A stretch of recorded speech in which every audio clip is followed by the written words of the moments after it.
క్రైస్తవ discipline military discipline మించింది. ఇలాంటి క్రమశిక్షణ కలిగిన మార్గం ప్రపంచంలో ఎక్కడ ఉండదు.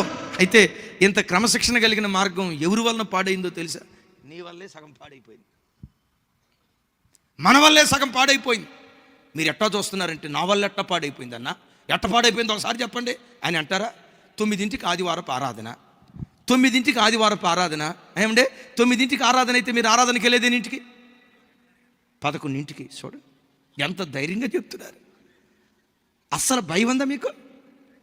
చూడండి, 9ంటికి ఆరాధన అయితే క్రైస్తవుడు క్రమశిక్షణగా 8:55 కల్లా మందిరపు గుమ్మం తొక్కాలంతే. That's it. నిమిషం కూడా ఆలస్యం రాకూడదు. ఎందుకో తెలుసా? క్రమము కానిది ఏదో అది అక్రమం. ఎవరికి దేవుడు కిరీటం ఇస్తాడు? జట్టి అయిన వాడు నియమం ప్రకారం పోరాడితేనే వానికి కిరీటం దొరుకుతుంది. నియమం ప్రకారం పోరాడిన వానికి కిరీటం దొరకదు. బైబిల్లో రాయబడింది కదా. 9